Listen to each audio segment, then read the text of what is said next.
Hello student, मैं वरुण अग्रवाल। मैंने अपनी लास्ट वीडियो में आपको सारणिक का उपसारणिक और सह गुणनखंड निकालना बताया था। ठीक है, आज हम इस वीडियो में उससे अगला टॉपिक यानी सह खंडज आव्यूह के बारे में सीखेंगे। किसके बारे में सीखेंगे? सह खंडज आव्यूह। आप कहोगे यहाँ आव्यूह शब्द आ रहा है, तो यहाँ हम बात कर रहे हैं आव्यूह की। क्या होता है? यदि ए यानी AIJ एक n/n क्रम का वर्गाकार वर्ग आव्यूह, यानी कहने का मतलब है आपके पास कोई आव्यूह है A, ठीक, और वो कैसा है? वर्गाकार आव्यूह। हमने एक जनरल परिभाषा के रूप में लिया है n/n क्रम का, यानी 2/2, 3/3, 4/4 इस तरीके का हो, ठीक। और A का सह गुणनखंड आव्यूह निकालेगा। A का क्या निकाला? सह गुणनखंड आव्यूह, यानी जो आपको आव्यूह दिया हुआ है n/n क्रम का, उसके अंदर जो अवयव होंगे उसके हम क्या निकालें? पहले सह गुणनखंड अवयव। क्या निकालेंगे? सह गुणनखंड अवयव। और जब सह गुणनखंड अवयव निकल आएंगे, उन अवयवों से हम ज्ञात करेंगे सह गुणनखंड आव्यूह। ठीक है, तो A का सह गुणनखंड आव्यूह नाम दे दिया AIJ है, जहां AIJ A में AIJ का सह गुणनखंड है। बोला तो सह गुणनखंड आव्यूह के परिवर्त आव्यूह को A का सह खंडज आव्यूह कहते हैं। यानी कहने का मतलब ये है, आपको बहुत सिंपल लैंग्वेज में दो बातों पर फोकस करना है। सबसे पहले आपको कोई वर्गाकार आव्यूह दिया है और दिए गए आव्यूह का आप उसके अंदर जो अवयव उपस्थित होंगे, हर अवयव का सह गुणनखंड अवयव निकालेंगे, और जो सह गुणनखंड अवयव आएंगे उन अवयवों को लेकर हम दिए गए आव्यूह A का सह गुणनखंड आव्यूह बनाएंगे। जब हमारे पास सह गुणनखंड आव्यूह आ जाएगा, उस सह गुणनखंड आव्यूह को हम परिवर्त कर देंगे। क्या कर देंगे? परिवर्त, यानी ट्रांसपोज कर देंगे। तो ट्रांसपोज करने पर जो हमको नई आव्यूह प्राप्त होगी, उसी नई आव्यूह को हम दिए गए वर्गाकार आव्यूह A का सह खंडज आव्यूह कहते हैं। इंग्लिश में एडजॉइंट मैट्रिक्स। क्या बोलते हैं? Adjoint matrix. और शॉर्ट में इसे ATJA से प्रदर्शित करते हैं। तो आप समझ गए, यानी एक वर्गाकार आव्यूह, उसका सह गुणनखंड आव्यूह निकालेंगे, और सह गुणनखंड आव्यूह का हम क्या निकालेंगे? परिवर्त आव्यूह। और जो नया परिवर्त आव्यूह आपको प्राप्त होगा, उसी परिवर्त आव्यूह को हम दिए गए आव्यूह का सह खंडज आव्यूह कहते हैं। ठीक, अभी सह खंडज आव्यूह की हमने बात करी, सह खंडज आव्यूह क्या है, यानी उसकी परिभाषा की बात करें। अभी सह खंडज आव्यूह की कुछ प्रमेय हैं, उन पर चर्चा करते हैं। यानी यदि A कोई n/n क्रम का वर्ग आव्यूह, वही A कोई वर्गाकार आव्यूह हो, तो हमारी प्रमेय क्या कहती है? अगर हम A का इंटू करें, यानी A का गुणा करें, हम किसके साथ करें? एडजॉइंट A के साथ, A के सह खंडज के साथ करें, या इनका क्रम बदल दें। क्रम का मतलब एडजॉइंट A को पहले लें और A को बाद में लें, यानी पहले A को लें फिर एडजॉइंट A का गुणा करें, या एडजॉइंट A का गुणा A से करें, तो दोनों स्थितियों में वैल्यू कैसी आएगी? समान आएगी। यानी क्रम विनिमय नियम का पालन करते हैं। शुरुआत में बताया था मैंने आपको गुणन में। तीसरी बात, अगर हम A का सारणिक निकालें और उसका गुणा I के साथ करते हैं, I यानी इकाई आव्यूह, अगर हम A के सारणिक का गुणा इकाई आव्यूह के साथ करते हैं, तो ऐसी स्थिति में इसका मान भी इन दोनों के मान के बराबर होगा। तो यानी हमारा फॉर्मूला हो गया, प्रमेय हो गई, A गुणा एडजॉइंट A बराबर एडजॉइंट A गुणा A, ठीक, और बराबर A का सारणिक इंटू इकाई आव्यूह I। ठीक है, आपस में कैसे होंगे? बराबर होंगे। दूसरी हमारी प्रमेय है A का प्रतिलोम। प्रतिलोम यानी मैंने अपने लास्ट चैप्टर में आपको बताया था A का व्युत्क्रम आव्यूह, ठीक। तो A का व्युत्क्रम हम वहां निकालना बताया था ऑपरेशन विधि से। आज हम A का प्रतिलोम निकालना सीखेंगे सह खंडज आव्यूह की सहायता से। तो क्या है आपका फॉर्मूला? A का प्रतिलोम यानी A की पावर -1 बराबर है एडजॉइंट A बटे सारणिक A। यानी जब भी आपको A इनवर्स ज्ञात करना हो, A इनवर्स यानी A का प्रतिलोम आव्यूह ज्ञात करना हो, तो हमारे पास फॉर्मूला है एडजॉइंट A बटे सारणिक A। और सारणिक A का मान 0 नहीं होना चाहिए। सारणिक A का मान क्या नहीं होना चाहिए? 0 नहीं होना चाहिए। याद करिए, जब मैंने आपको A के यानी आव्यूह के प्रकार बताए थे, तो वहां दो तरह के आव्यूह और बताए थे। एक बताया था अव्युत्क्रमणीय आव्यूह और एक बताया था व्युत्क्रमणीय आव्यूह। व्युत्क्रमणीय आव्यूह और अव्युत्क्रमणीय आव्यूह क्या थे? अगर हम किसी दिए गए आव्यूह वर्गाकार आव्यूह का सारणिक ज्ञात करें और सारणिक का मान 0 आता है तो इसका मतलब दिया गया आव्यूह अव्युत्क्रमणीय होगा, अर्थात उसका इनवर्स नहीं ज्ञात किया जा सकता। ठीक, अभी यहां बात कर रहे हैं हम कि जब हम इनवर्स ज्ञात कर सकते हैं, तो इनवर्स कब ज्ञात कर सकते हैं? जब ए व्युत्क्रमणीय हो। व्युत्क्रमणीय यानी ए का सारणिक का मान 0 ना हो। तो यहाँ यही लिखा गया है, जहां ए के सारणिक का मान 0 ना हो। 0 ना हो यानी ए एक व्युत्क्रमणीय आव्यूह। अगर ए व्युत्क्रमणीय आव्यूह है तो हम उसका इनवर्स ज्ञात कर सकते हैं, और ए इनवर्स बराबर होगा एडजॉइंट ए बटे सारणिक ए। ठीक, तो इस फॉर्मूले पे आधारित हम ए इनवर्स ज्ञात कर सकते हैं। ठीक है, अभी हम अपनी उदाहरण के माध्यम से हम सहखंडक आव्यूह को निकालना सीखते हैं। जैसे मैंने एक उदाहरण दे रखा है आव्यूह ए, और ए बराबर दिया है एक 2x2 का एक हमने आव्यूह लिया, यानी 2x2 से मतलब 2x2 क्रम का एक वर्गाकार आव्यूह चुना ए, और ए बराबर पहले स्तंभ के अंदर अवयव है 1 3 और दूसरे स्तंभ के अवयव है 2 4। तो हम दिए गए आव्यूह ए का क्या ज्ञात करने जा रहे हैं? सहखंडक आव्यूह। मैंने अभी आपको जब परिभाषा समझाई थी वहां बताया था सहखंडक आव्यूह ज्ञात करने के लिए सबसे पहले आपको दिए गए आव्यूह के अवयवों के क्या निकालने हैं? सहगुणनखंड अवयव। तो यही हम बात करते हैं, यानी आव्यूह ए के अवयवों के क्या निकालते हैं? सहगुणनखंड अवयव।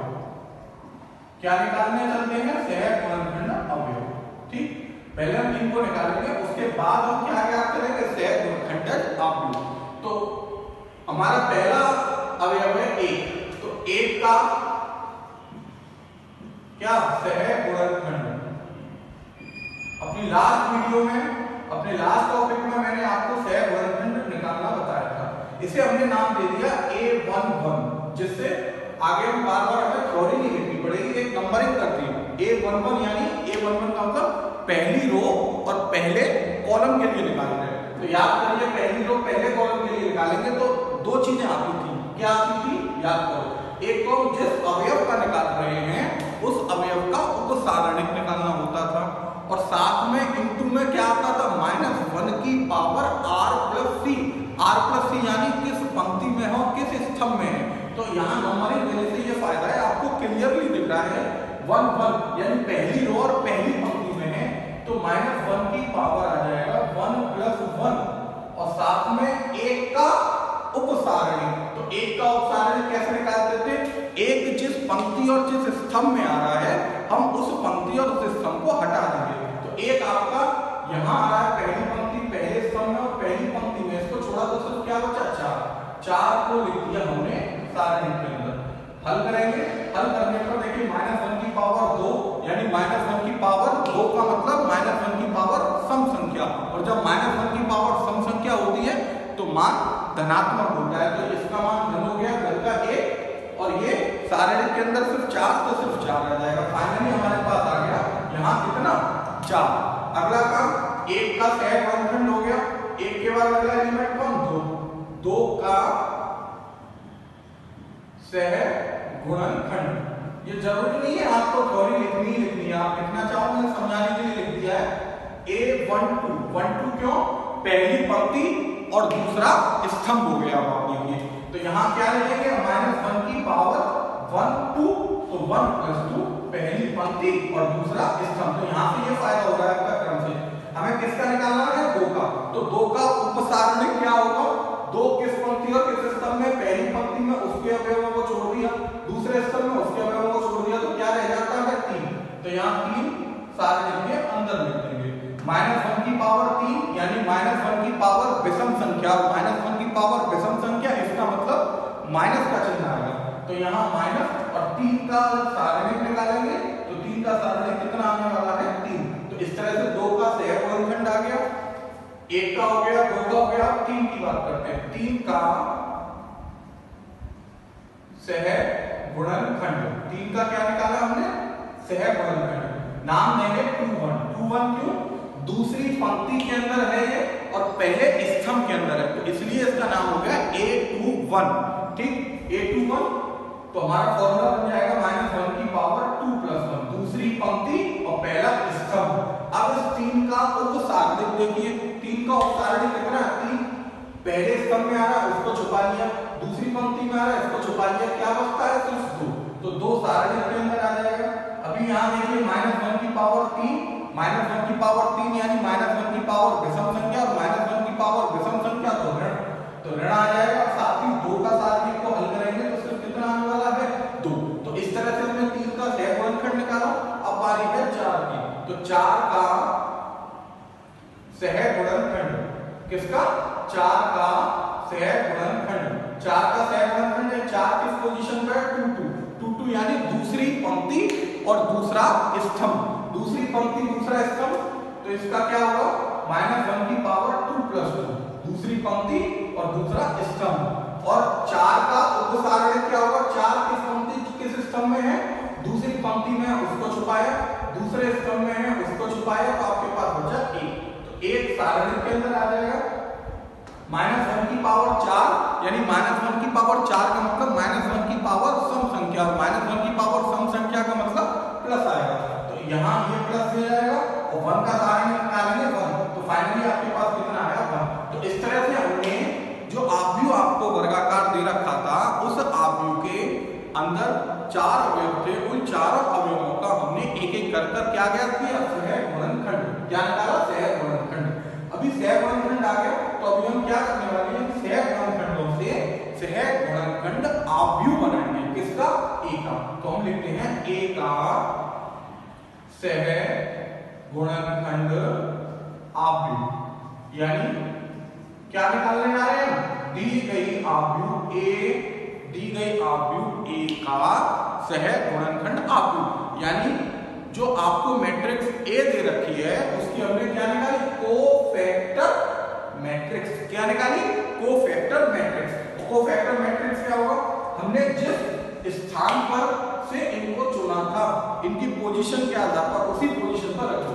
यानी पहला A11 पर है, तो 11 पर कितना आया? 4, तो 11 पर 4। फिर 12 पर कितना आया? 3, तो 12 यहाँ होगा -3। फिर 21 पर कितना आया? -2, तो -2।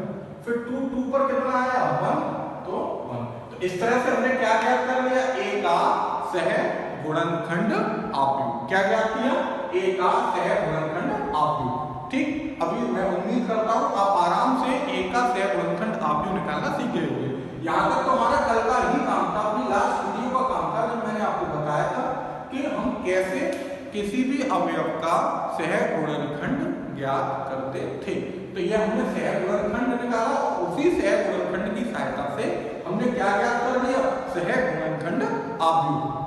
अब हम आते हैं अपने सहखंडज आव्यूह पर। सहखंडज आव्यूह को एक बार फिर रिपीट करता हूं। सहखंडज आव्यूह क्या था? जिस वर्गाकार आव्यूह का आपको सहखंडज आव्यूह ज्ञात करना था, तो सबसे पहले हम क्या करते हैं?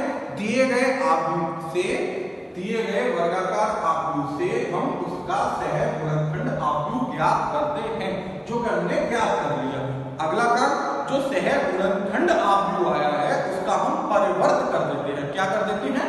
परिवर्त। और परिवर्त करने पर जो प्राप्त होगी आव्यूह, उसी को हम दिए गए वर्गाकार आव्यूह A का सहखंडज आव्यूह कहते हैं।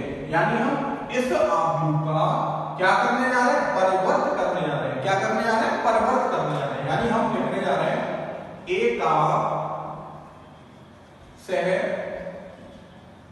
सहखंडज आव्यूह।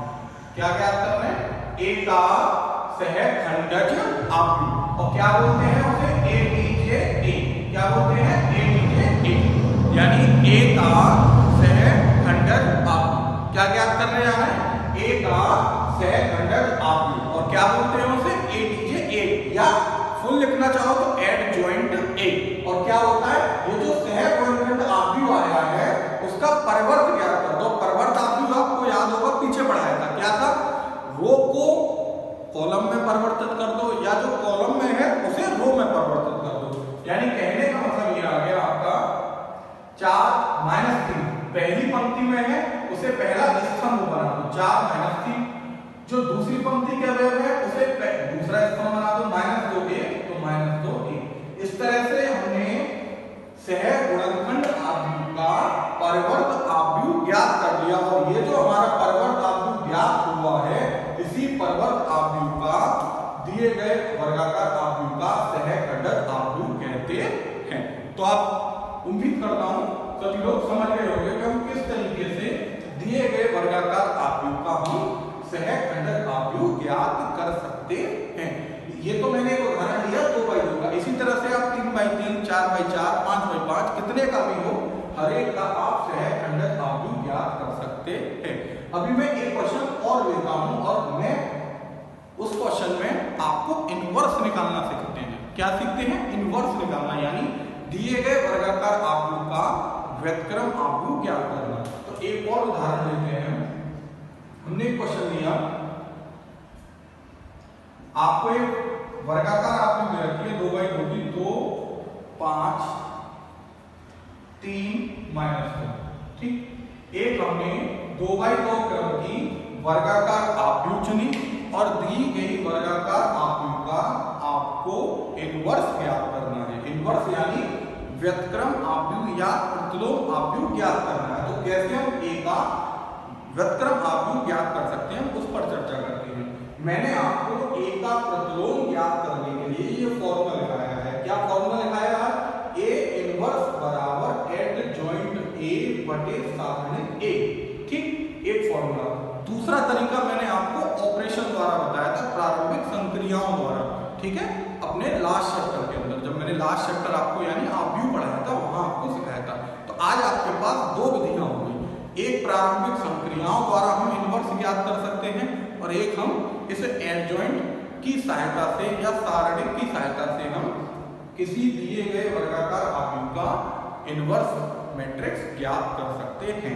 तो हम कैसे ज्ञात करेंगे, हम उस पर आते हैं। जब भी आपको कोई वर्गाकार आव्यूह दिया हो और आपको उसका क्या ज्ञात करना हो, प्रतिलोम ज्ञात करना हो, तो आपको दो चीजों की आवश्यकता पड़ेगी, एक तो एडजॉइंट ए और दूसरा सारणिक ए।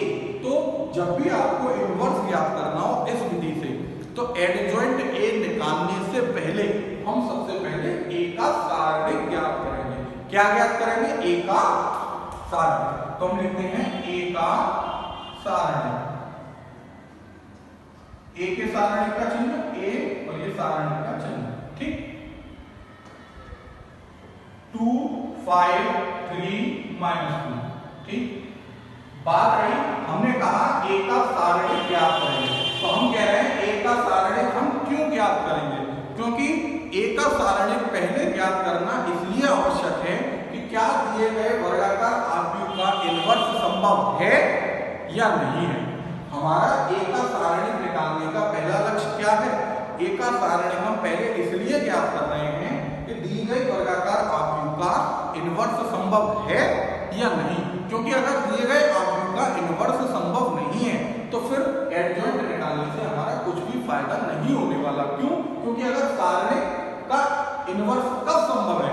सारणिक का इनवर्स तब संभव है जब ए व्युत्क्रमणीय आव्यूह, और व्युत्क्रमणीय कब होती थी? जब ए का सारणिक का मान 0 ना हो। तो पहले ये पता करेंगे क्या इसका मान 0 है या नहीं है, क्योंकि अगर इसका मान 0 हुआ तो इनवर्स संभव नहीं है। तो इसीलिए पहले हम क्या निकालने जा रहे हैं? ए का सारणिक ज्ञात करने जा रहे हैं। देखते हैं इसका मान 0 आता है या नहीं। तो 2x2 की है, 2x2 की सारणिक को हल करने का तरीका बताया है। कैसे हल करते थे? क्रॉस मल्टीप्लिकेशन मेथड का प्रयोग करते हैं। 2 का गुणा -2 से करेंगे तो कितना आएगा? -4। 5 को गुणा 3 से करेंगे तो 5 3 15, बीच में माइनस का चिन्ह आता था। -4 -19 यानी -4 -15 यानी -19। तो ए के सारणिक का मान कितना आया आपका? -19, जो कि किसके बराबर नहीं है? 0 के बराबर नहीं है। तो ए का सारणिक का मान 0 नहीं है, तो इसका मतलब क्या हो गया? ए एक क्या है? व्युत्क्रमणीय आव्यूह है। कैसी आव्यूह है? व्युत्क्रमणीय आव्यूह है। और जब व्युत्क्रमणीय आव्यूह है तो इससे स्पष्ट होता है कि हम दिए गए वर्गाकार आव्यूह ए का इनवर्स यानी प्रतिलोम ज्ञात कर सकते हैं। अगर यहाँ का मान 0 आ जाता, क्या आ जाता, 0 आ जाता। कभी कभी एक नंबर में यही क्वेश्चन पूछ लेता है। तो दिए गए एक वर्गाकार आव्यूह का इनवर्स संभव है या नहीं है, इनवर्स ज्ञात किया जा सकता है या नहीं है। तो अगर इसका मान 0 आ जाता तो हम लिख देते ए एक अव्यवकरणीय आव्यूह है, अर्थात ए का प्रतिलोम आव्यूह ज्ञात करना संभव नहीं है। क्यों नहीं है संभव? क्योंकि अगर इसका मान 0 आता, पर हमारे इस क्वेश्चन के अंदर इसका मान 0 नहीं है, तो हम स्पष्टली कह सकते हैं ए एक व्युत्क्रमणीय आव्यूह है, और जब व्युत्क्रमणीय आव्यूह है तो ए का प्रतिलोम संभव है। अब ए का प्रतिलोम संभव है तो ए का प्रतिलोम ज्ञात करने के लिए याद करिए ए इनवर्स का फॉर्मूला आपको बताया है, एडजॉइंट ए बटे सारणिक ए। क्या फॉर्मूला बताया है? एडजॉइंट ए बटे सारणिक ए। तो हम सारणिक ए का मान ज्ञात कर चुके हैं, मान आया है -19। अब हमको किसका मान ज्ञात करना है? एडजॉइंट ए का। एडजॉइंट ए यानी सहखंडक आव्यूह, और सहखंडक आव्यूह अभी मैंने पिछले उदाहरण में आपको निकालना होता है। तो इस ए के अंदर 4 अवयव हैं, 2 3 5 -2। इसके 4 अवयवों के पहले हम क्या निकालेंगे? सहगुणनखंड अवयव। तो यही लिखते हैं आव्यूह ए के अवयवों के क्या निकाले जा रहे हैं? सहगुणनखंड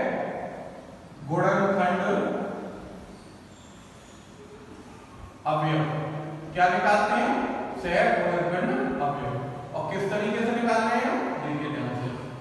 सबसे पहले नाम देते हैं, आप थ्योरी लिखना चाहे थ्योरी लिख सकते हैं, जैसे मैंने यहां लिखा था उदाहरण के अंदर एक का सहगुणनखंड, नहीं तो डायरेक्टली हम क्या लिख देते हैं? A11। क्या लिख देते हैं? A11। 11 यानी पहली रो पहले कॉलम के लिए। देखिए पहली रो पहले कॉलम में 2 है, ठीक। तो सबसे पहले चिन्ह आता था -1 की पावर कितनी आएगी? 1 और 1 है यहाँ, तो 1 + 1, ठीक। और इस 2 का उपसारणिक, 2 का उपसारणिक क्या होगा? 2 पहली पंक्ति में आ रहा है, पहले स्तंभ में आ रहा है, इनको छोड़ेंगे। तो पहले स्तंभ को छोड़ा, पहली पंक्ति को छोड़ा, तो कितना रहेगा आपके पास? -2। तो यहाँ कितना आ जाएगा? -2 सारणिक के अंदर। -1 की पावर 2 प्लस आ जाएगा, -1 की पावर 2 यानी सम संख्या प्लस आएगा, और -2 का सारणिक निकालेंगे तो -2 का सारणिक -2 आने वाला है, ठीक। तो इस तरह से हमारे पास A11 आ गया, यानी पहले अवयव का सहगुणनखंड आ गया।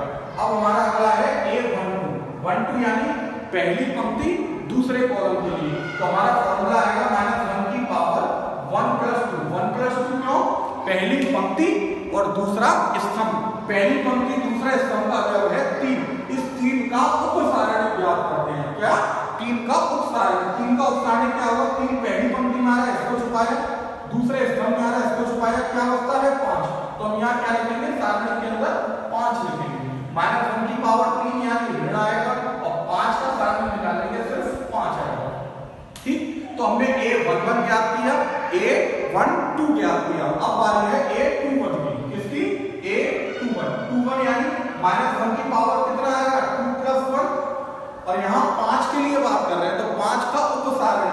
5 पहले स्तंभ में आ रहा है, इसको छुपाया, दूसरी पंक्ति में आ रहा है, इसको छुपाया, कौन बच गया? 3। तो 3 जो है उपसारणिक हो जाएगा, ठीक। तो इस तरह से A21 का हम मान ज्ञात करेंगे। तो -1 की पावर 3 माइनस और 3 का निकालेंगे तो आपके पास आ गया, सारणिक को हल करेंगे तो 3 आ जाएगा। अगला एलिमेंट -2 किस पोजीशन पे? 2 यानी दूसरी पंक्ति और दूसरा स्तंभ। तो कितना आ जाएगा? -1 की पावर 2 + 2 2 + 2 किसके लिए बात कर रहे हैं? -2। तो -2 दूसरी पंक्ति में है, इसको छुपा दिया, दूसरे स्तंभ में है, इसको छुपा लिया, क्या बच गया? 2। तो हम किसको लिखेंगे? सारणिक के अंदर 2। इसको हल करेंगे, हल करने पर आपके पास आ गया 2। तो इस तरह से हमने आव्यूह ए के अवयव 4 अवयव थे, उन 4 अवयवों के हमने क्या निकालना सीखा? सहगुणनखंड अवयव ज्ञात करना सीखा। इन 4 अवयवों जो हमें प्राप्त हुए हैं, इन 4 अवयवों से हम क्या निकालेंगे? ए का सहगुणनखंड आव्यूह, यानी क्या लिखने जा रहे हैं? ए का सहगुणनखंड आव्यूह, यानी जो हमें सहगुणनखंड अवयव प्राप्त हुए हैं, उन अवयवों से हम क्या निकालने जा रहे हैं? ए का सहगुणनखंड आव्यूह, यानी जो जिस पोजीशन पर आया है उसको उसी पोजीशन पर रख देते हैं। यानी A11 का मान -2, तो -2 पहली पोजीशन पर आ जाएगा। A12 यानी पहली रो दूसरे कॉलम में -5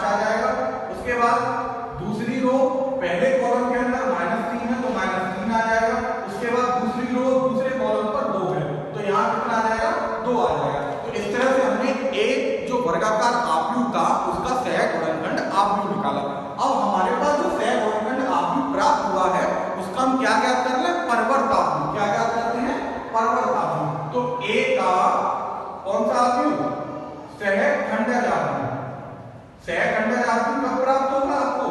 जब हम दिए गए आव्यूह का क्या ज्ञात करें? हम